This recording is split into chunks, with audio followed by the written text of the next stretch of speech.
Hello everyone, Andaman Nicobar police রিক্রুটমেন্টের পক্ষ থেকে নতুন নিয়োগের বিজ্ঞপ্তি প্রকাশিত হয়েছে। এখানে বিভিন্ন শূন্যপদে নিয়োগ হবে এবং যোগ্যতা কীরকম লাগবে এবং কারা কারা আবেদন করতে পারবে, মেল এবং ফিমেল উভয়ই আবেদন করতে পারবে এবং বয়স কত বছরের মধ্যে হতে হবে, তার সাথে সিলেকশন প্রসেস কীভাবে হবে এবং কবে থেকে আবেদন করতে পারবে, সম্পূর্ণ তথ্য দিয়ে এই ভিডিওতে তোমাদের সাহায্য করব। ভিডিওটি তোমরা শেষ পর্যন্ত দেখতে থাকো। তোমাদের এখানে আন্দামান নিকোবর পুলিশ রিক্রুটমেন্টের পক্ষ থেকে নোটিফিকেশনটি প্রকাশিত হয়েছে। টোটাল শূন্যপদ কতগুলো?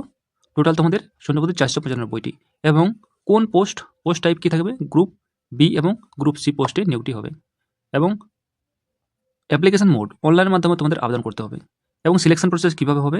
প্রথমে পিএম হবে, তারপরে ইটি হবে, তারপরে রিটেন এক্সাম হবে, ট্রেড টেস্ট হবে, যে পোস্টগুলো ট্রেড টেস্ট আছে সেগুলোতে ট্রেড টেস্ট হবে, তারপর সবার শেষে ডকুমেন্ট ভেরিফিকেশন এবং মেডিকেল এক্সামিনেশন হবে। ইম্পর্ট্যান্ট ডেটস, অর্থাৎ তোমরা কবে থেকে আবেদন করতে পারবে। স্টার্ট ডেট 27 এপ্রিল থেকে তোমাদের আবেদন করতে পারবে। আবেদনের শেষ তারিখ থাকবে 17 মে 2026 11:59 পর্যন্ত আবেদন করতে পারবে। অ্যাপ্লিকেশন ফি অর্থাৎ আবেদন ফি কত লাগবে? জেনারেল, ওবিসি এবং ইডব্লিউএস মেল ক্যান্ডিডেট হলে 100 টাকা আবেদন ফি লাগবে। ফিমেল, এসটি এবং পিডব্লিউডি তার সাথে এক্স সার্ভিসম্যান হলে কোনো আবেদন ফি লাগবে না। এজ লিমিট, বয়স কত বছরের মধ্যে হতে হবে? বয়স ধরা হবে তোমাদের 17 মে 2026 হিসেবে বয়স ধরা হবে। এসআই, সাব ইন্সপেক্টর এবং এএসআই পোস্টের ক্ষেত্রে বয়স হতে হবে 30 বছরের মধ্যে এবং যারা কনস্টেবল, এক্সিকিউটিভ মেল প্রার্থী হবে তাদের 18 থেকে 25 বছরের মধ্যে হতে হবে। যারা ফিমেল প্রার্থী আবেদন করবে তাদের বয়স হতে হবে 18 থেকে 30 বছরের মধ্যে। ফলোয়ার এবং আদার পোস্টের ক্ষেত্রে মেল প্রার্থী হলে 18 থেকে 33 বছরের মধ্যে বয়স হতে হবে। ফিমেল প্রার্থী হলে 18 থেকে 38 বছরের মধ্যে বয়স হতে হবে। আর যারা আপার এজ লিমিটে ছাড় পায় বয়সের, যেমন এসটি হলে 5 বছর ছাড় পাবে, ওবিসি হলে 3 বছরের ছাড় পাবে এবং গভর্নমেন্ট এমপ্লয়ি হলে ওদের নিয়ম অনুযায়ী ছাড় আছে। এক্সিকিউটিভ ব্রাঞ্চ এবং আন্দামান নিকোবর পুলিশে কতগুলো ভ্যাকেন্সি আছে?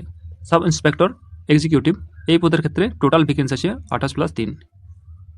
কোয়ালিফিকেশন কীরকম লাগবে? শিক্ষাগত যোগ্যতা লাগবে গ্র্যাজুয়েট, তার সাথে ড্রাইভিং লাইসেন্স লাগবে। কনস্টেবল পদের ক্ষেত্রে টোটাল কত ভ্যাকেন্সি আছে? 155টি।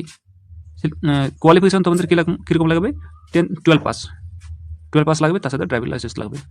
কনস্টেবল ব্যান্ডসম্যান এই পদের ক্ষেত্রে 4টি শূন্যপদ আছে। শিক্ষাগত যোগ্যতা অর্থাৎ কোয়ালিফিকেশন লাগবে 12 পাস, তার সাথে মিউজিক স্কিল। যারা সাফাই কর্মচারী এই পদের ক্ষেত্রে আবেদন করবে তার 10 পাস, 10টা ভ্যাকেন্সি আছে। ফলোয়ার, কার্পেন্টার অনলি মেল প্রার্থী আবেদন করতে পারবে, এখানে একটি ভ্যাকেন্সি আছে। তোমাদের এখানে শিক্ষাগত যোগ্যতা লাগবে 10+, তার সাথে কার্পেন্টারের এক্সপিরিয়েন্স লাগবে। ফলোয়ার কুক এই পদের ক্ষেত্রে 13টা ভ্যাকেন্সি আছে এবং 10th তার সাথে কুকিং এক্সপিরিয়েন্স তোমাদের কোয়ালিফিকেশন লাগবে। ফলোয়ার টেলর এই পদে একটি শূন্যপদে নিয়োগ হবে, কোয়ালিফিকেশন লাগবে 10 পাস, তার সাথে টেলর স্কিল। বারবার এই পদের ক্ষেত্রে তোমাদের একটি পোস্ট আসে, 10 পাস লাগবে, তারপরে বারবার হতে হবে, এক্সপিরিয়েন্স থাকতে হবে। ফলোয়ার ওয়াশারম্যান এক্সিকিউটিভ এখানে তোমাদের 3টি শূন্যপদ থাকবে, 10 পাস হতে হবে, তার সাথে লন্ড্রি এক্সপিরিয়েন্স থাকতে হবে। পুলিশ রেডিও অর্গানাইজেশন অর্থাৎ পিআর এই পদের ক্ষেত্রে টোটাল এই ডিপার্টমেন্টে তোমাদের কতগুলো ভ্যাকেন্সি আছে? তোমরা দেখতে পাচ্ছ প্রথম যে পোস্টটি আছে রেডিও অপারেটর এএসআই, এই পোস্টের ক্ষেত্রে তোমাদের 71টি ভ্যাকেন্সি আছে। শিক্ষাগত যোগ্যতা কী লাগবে? ডিগ্রি হতে হবে অথবা ডিপ্লোমা থাকতে হবে ইলেকট্রনিক্স অথবা কমিউনিকেশনে। রেডিও টেকনিশিয়ান এএসআই এই পদের ক্ষেত্রে তোমাদের ইঞ্জিনিয়ারিং ডিপ্লোমা থাকতে হবে ইন ইলেকট্রনিক্স, অথবা তোমাদের এখানে যে কোয়ালিফিকেশনটি আছে সেই অনুযায়ী তোমাদের ম্যাচ করতে হবে। তারপরে চিফের অপারেটর এই পদের ক্ষেত্রে তোমাদের 2টি ভ্যাকেন্সি আছে। শিক্ষাগত যোগ্যতা কী লাগবে? ব্যাচেলার অথবা ডিপ্লোমা থাকতে হবে ইলেকট্রনিক্সে, অথবা আইটি থাকতে হবে ফিজিক্স। তারপর আছে তোমাদের ফিটার ইলেকট্রিশিয়ান এই পদে 4টি শূন্যপদ আছে, 10 পাস, তার সাথে আইটিআই ইলেকট্রিশিয়ান, তার সাথে এক্সপিরিয়েন্স থাকতে হবে শিক্ষাগত যোগ্যতা। কনস্টেবল ভিএইচএফ অপারেটর এই পদের ক্ষেত্রে একটি শূন্যপদ আছে, 12 পাস হতে হবে ফিজিক্স বা ম্যাথ নিয়ে। ডিজেল মেকানিক অনলি মেল প্রার্থী আবেদন করতে পারবে ডিজেল মেকানিকে। শিক্ষাগত যোগ্যতা লাগবে 10th, তার সাথে আইটিআই মোটর মেকানিক। এবং সবার শেষ যে পোস্টটি আছে ফলোয়ার মেসেঞ্জার, এখানে 16টি শূন্যপদে নিয়োগ হবে শুধুমাত্র 10 পাস শিক্ষাগত যোগ্যতায়। Police motor transport PMT Andaman Nicobar পুলিশের এই ডিপার্টমেন্টে তোমাদের টোটাল ভ্যাকেন্সি আছে। তোমরা দেখতে পাচ্ছ sub inspector PMT, dealing assistant এই পদের ক্ষেত্রে একটি, স্টোর কিপার একটি, অ্যাসিস্ট্যান্ট মেকানিক 2টি, মেকানিক হেল্পার 2টি এবং কনস্টেবল ড্রাইভার 15টি। এখানে তোমাদের শিক্ষাগত যোগ্যতা দেওয়া আছে, তোমরা চেক করে নিতে পারো তোমাদের যোগ্যতা অনুযায়ী। নেক্সট যে পোস্টটি আছে পুলিশ মেরিন ফোর্স, এখানে তোমাদের সাব ইন্সপেক্টর এই পদের ক্ষেত্রে মাস্টার 2টি ভ্যাকেন্সি আছে। শিক্ষাগত যোগ্যতা কী লাগবে? 12 পাস লাগবে, তারপর মাস্টার অথবা ডেক সার্টিফিকেট থাকতে হবে। এবং পুলিশ কনস্টেবল ক্রিয়েশন এখানে তোমাদের 4টি শূন্যপদে নিয়োগ হবে। শিক্ষাগত যোগ্যতা লাগবে 12 পাস, তার সাথে ইঞ্জিন রুম কোর্স থাকতে হবে। নেক্সট যে পোস্টটি আছে পুলিশ কনস্টেবল লস্কর, এই পদের ক্ষেত্রে 7টি শূন্যপদে নিয়োগ হবে। শিক্ষাগত যোগ্যতা লাগবে 12 পাস, তার সাথে ডেক রেটিং কোর্স সার্টিফিকেট থাকতে হবে। ফায়ার এবং এমার্জেন্সি সার্ভিস ডিপার্টমেন্টে তোমাদের যে পোস্টগুলোতে নিয়োগ হবে সাব ইন্সপেক্টর এই পদের ক্ষেত্রে 1টি থাকবে শূন্যপদ, গ্রাজুয়েট পাস হতে হবে সায়েন্স এবং ইঞ্জিনিয়ারিং শাখায়, তার সাথে ফায়ার ট্রেনিং থাকতে হবে। ফায়ারম্যান পিসি এখানে 77টি শূন্যপদে নিয়োগ হবে, 12 পাস হতে হবে, তার সাথে ড্রাইভিং লাইসেন্স লাগবে। পুলিশ কনস্টেবল ড্রাইভার এই পদের ক্ষেত্রে 77টি শূন্যপদে নিয়োগ হবে এবং 10 পাস হতে হবে, তার সাথে হেভি ভেহিক্যাল লাইসেন্স লাগবে। সাফাই কর্মচারী এখানে 2টি শূন্যপদে নিয়োগ হবে, 10 পাস হতে হবে। ফুলওয়ার কুক এখানে তোমাদের 1টি শূন্যপদে নিয়োগ হবে, 10th তার সাথে কুকিং এক্সপিরিয়েন্স থাকতে হবে। ফুলওয়ার ড্রাফটিং এখানে তোমাদের 1টি শূন্যপদে নিয়োগ হবে, 10 পাস হতে হবে। ইন্ডিয়ান রিজার্ভ ব্যাটালিয়ন এই ডিপার্টমেন্টে তোমাদের যে পোস্টগুলোতে নিয়োগ হবে সাব ইন্সপেক্টর জিডি 1টি শূন্যপদে, কনস্টেবল জেনারেল ডিউটি তোমাদের 29টি শূন্যপদে এবং শিক্ষাগত যোগ্যতা এখানে দেওয়া আছে, তোমরা ম্যাচ করে নেবে। কনস্টেবল ওয়্যারলেস 2টি শূন্যপদে, 12 পাস সায়েন্স শাখায়। নার্সিং অ্যাসিস্ট্যান্ট 1টি শূন্যপদে নিয়োগ হবে, 12 পাস হতে হবে, মেডিকেল ট্রেনিং তার সাথে এক্সপিরিয়েন্স থাকতে হবে। কনস্টেবল বারবার 1টি শূন্যপদে নিয়োগ হবে, 10 পাস হতে হবে, তার সাথে বারবার স্কিল থাকতে হবে। কনস্টেবল সাফাই কর্মচারী এখানেও 1টি শূন্যপদে নিয়োগ হবে, 10 পাসে তোমাদের নিয়োগটি হবে। তাছাড়া আরেকটি পোস্ট আছে কনস্টেবল ওয়াটার ক্যারিয়ার 1টি শূন্যপদে নিয়োগ হবে, শিক্ষাগত যোগ্যতা লাগবে 10 পাস। সিলেকশন প্রসেস অর্থাৎ তোমাদের কীভাবে সিলেকশন হবে, প্রথমে তোমাদের ফিজিক্যাল মেজারমেন্ট এবং এন্ডুরেন্স টেস্ট হবে পিএম এবং ইটি। এখানে তোমাদের কোয়ালিফাই করলে রিটেন এক্সামিনেশনে ডাকা হবে। এখানে তোমাদের কোয়ালিফাই করলে ট্রেড টেস্টে অথবা স্কিল টেস্টে ডাকা হবে। যে স্পেসিফিক পোস্টগুলো তোমাদের ট্রেড টেস্ট হবে সেই পোস্টগুলোতে তোমাদের ডাকা হবে। তারপর তোমাদের ডকুমেন্ট ভেরিফিকেশন হবে এবং সবার শেষে মেডিকেল এক্সামিনেশন হবে। এইভাবে তোমাদের সিলেকশন প্রসেস হবে।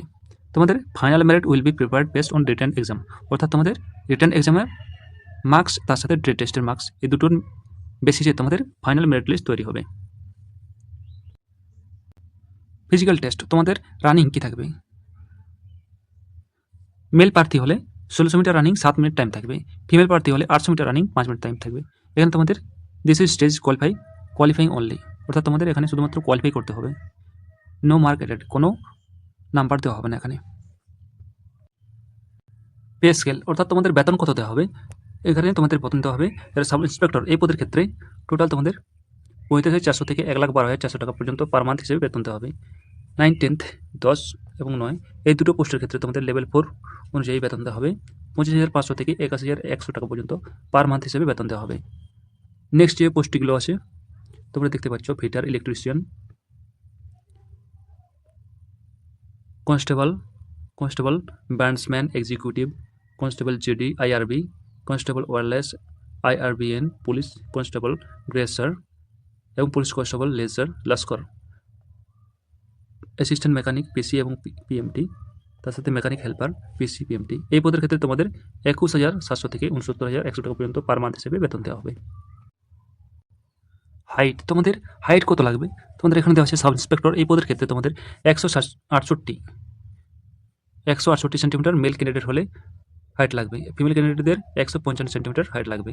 তাছাড়া এসটি হলে 160 সেন্টিমিটার হাইট লাগবে এবং ফিমেল এসটি হলে 148 সেন্টিমিটার হাইট লাগবে।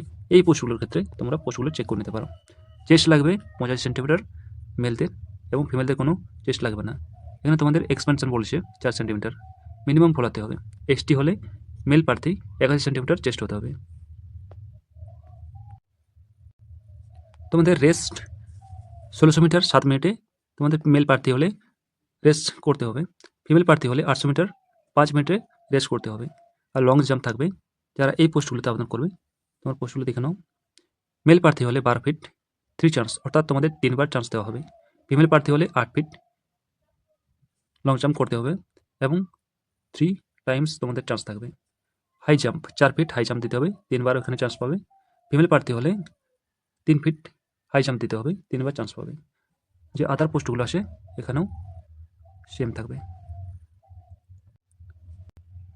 আর যারা সাফাই কর্মচারী এক্সিকিউটিভ, ফলোয়ার ড্রাফটিং, সাফাই কর্মচারী এফএস এই পদগুলোতে আবেদন করবে, তাদের রেস থাকবে, তোমরা এখানে দেখে নাও, তাদের রেস থাকবে 1600 মিটার 9 মিনিট টাইমের মধ্যে মেল প্রার্থী, আর ফিমেল প্রার্থী হলে 800 মিটার 5 মিনিটের মধ্যে রেস করতে হবে। তার সাথে তোমরা এখানেও চেক করে নিতে পারো এগুলো। যারা সুইমিং প্রার্থী সুইমিং পোস্টে আবেদন করবে, তোমরা এখানে দেখতে পাচ্ছ সুইমিং পোস্টে আবেদন করবে, তাদের 100 মিটার ইন 10 মিনিটের মধ্যে তোমাদের সুইমিং করতে হবে। রিটেন এক্সামে তোমাদের কী কী থাকবে, যারা সাব ইন্সপেক্টর স্টেশন অফিসার এই পোস্টগুলোতে আবেদন করবে, তোমরা দেখে নাও, তাদের এক্সাম সিলেবাস কী থাকবে, জেনারেল নলেজ থাকবে, জেনারেল অ্যাপটিটিউড থাকবে, কম্পিউটার নলেজ থাকবে, তার সাথে ইংলিশ থাকবে। টোটাল 40 নাম্বার, তোমাদের 160টি কোয়েশ্চেন থাকবে, 160 নাম্বারের পরীক্ষা হবে, এবং টাইম থাকবে 2 ঘন্টা 30 মিনিট, অর্থাৎ 2.5 ঘন্টা তোমাদের টাইম থাকবে এখানে। আর যারা sub inspector master, police constable grade sir, police constable lascar, constable GD এই পোস্টগুলোতে আবেদন করবে, তোমাদের এখানে general knowledge, general aptitude, computer knowledge, Hindi, English, total তোমাদের 40-40-এর 5টি পার্টে 200 নম্বরের পরীক্ষা হবে, এবং 200টি কোয়েশ্চেন থাকবে, টাইম এখানে তোমাদের 3 ঘন্টা টাইম থাকবে। আর যারা নার্সিং অ্যাসিস্ট্যান্ট পদে আবেদন করবে, general knowledge, reasoning and simple arithmetic থাকবে, 100টি কোয়েশ্চেন থাকবে 100 নম্বরে, এখানে তোমাদের 2 ঘন্টা টাইমে পরীক্ষা হবে। আর যারা constable driver, PMT assistant mechanic, PSC, PMT mechanic helper এবং ফিটার ইলেকট্রিশিয়ান এই পোস্টগুলোতে আবেদন করবে, তাদের শিক্ষাগত যোগ্যতা কি, এক্সাম সিলেবাস কি থাকবে, তোমরা এখানে চেক করে নিতে পারো। এই ছিল তোমাদের ভিডিওটি যদি তোমাদের কাছে ইনফরমেটিভ হয় তাহলে ভিডিওতে লাইক করো, আর চ্যানেল নতুন হলে চ্যানেলটি অতি অবশ্যই সাবস্ক্রাইব করো। তোমাদের এখানে অফিসিয়াল ওয়েবসাইটে আবেদন করতে হবে, অফিসিয়াল ওয়েবসাইটটি হলো police.andaman-nicobar.gov.in, এই অফিসিয়াল ওয়েবসাইটে তোমাদের আবেদন করতে হবে। ধন্যবাদ।